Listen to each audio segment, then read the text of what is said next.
Welcome to the fam. You're here because you want to know what I thought of Resident Evil 8 Village and to know if it's worth picking up and playing yourself. I'm going to break it down into gameplay and story elements and some things I didn't quite understand before I rate it and tell you if you should pick it up yourself. Gameplay.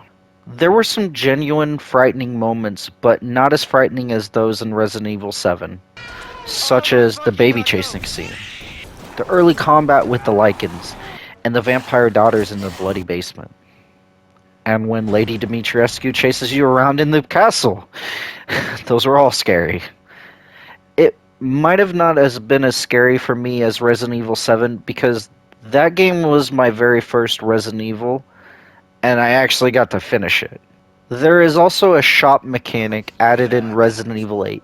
It lets you buy weapons and ammo, customize your weapons, or even make food to customize and maximize your character's stats such as health, defense, and speed. The different arsenals of weapons you gain and the customization of your character and weapons made for a unique gameplay experience. The boss fights in Resident Evil 8 seemed more memorable, as they involved the entire era they were a part of, and even had different types of gameplay, such as a weird hide-and-seek boss fight with a doll, a stalker and aerial boss fight with Dimitrescu, a puzzle minigame with bridges and using the environment to defeat a fish monster, and a boss fight that lets you control a tank and battle it out against an amalgamation of machinery. There were even many optional bosses that still made exploring the village over and over feel scary, because you never knew what to expect, and it seemed like the further you got in the story, the more you uncovered of the mystery.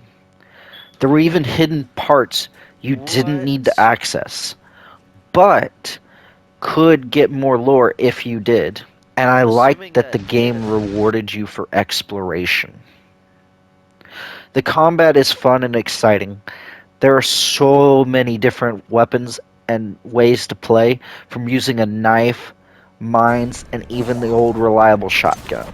Enemies dropping loot at the right time could change your game completely, like giving you some ammo for a gun or a mine to beat a difficult boss, and the loot just seemed to be random.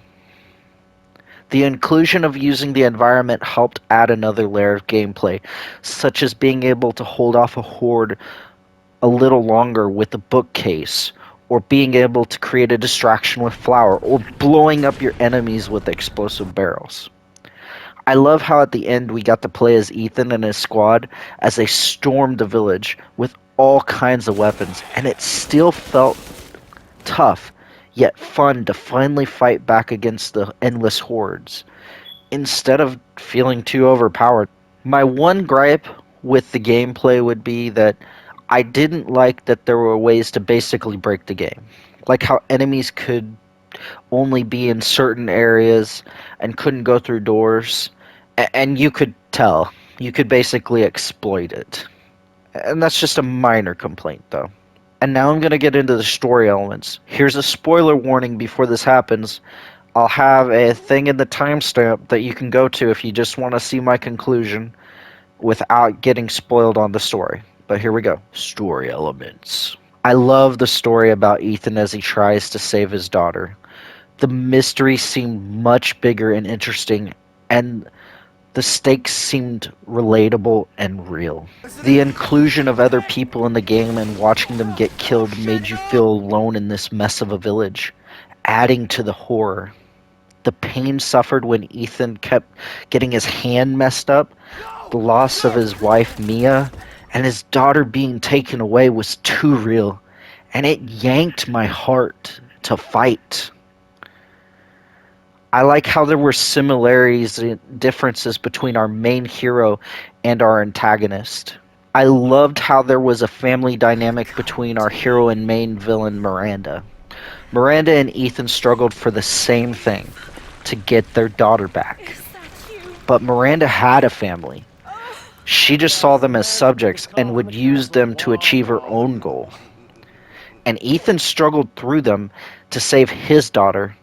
It ended up with him sacrificing himself to wipe away the mold and save his family.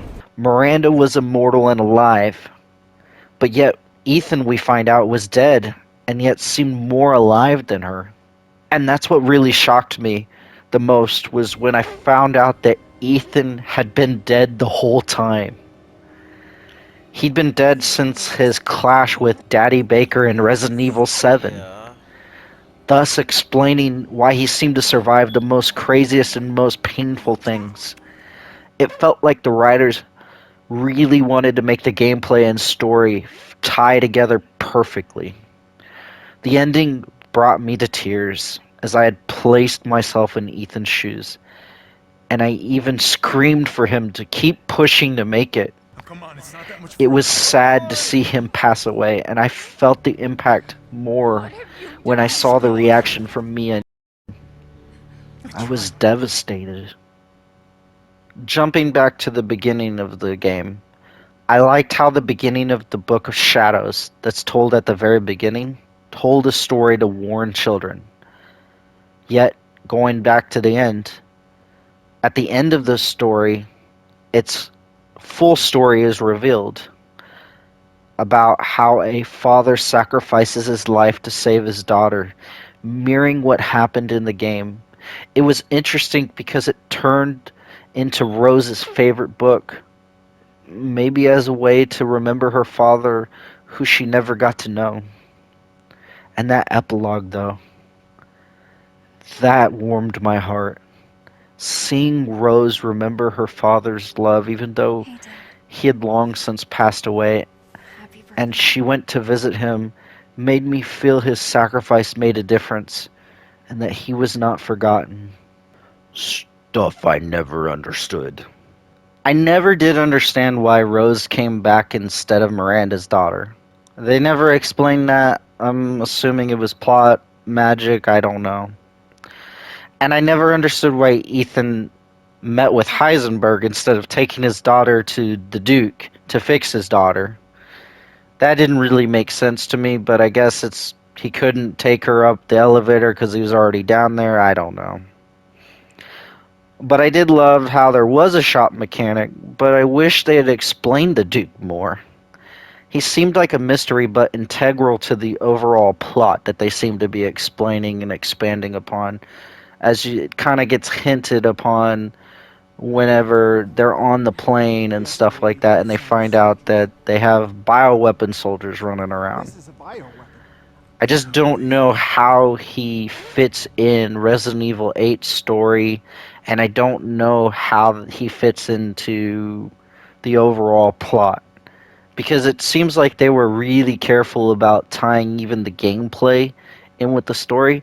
I just don't understand exactly what Duke's purpose was in the story. Like, I know he was a shopkeeper, but I feel like if they explained how Ethan kept getting damaged and stuff and hurt, I figure, and that he was actually dead the whole time, I'm pretty sure they would explain the Duke and why he was there.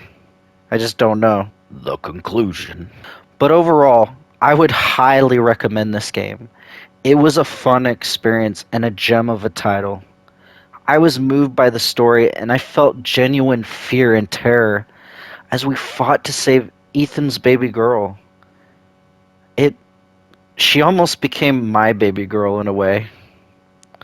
It was definitely an amazing game, and I can't say I would replay it again because there's not as much replayability. There is. I've seen that you can, but I also have a YouTube channel, and I'm probably not going to replay the same game over.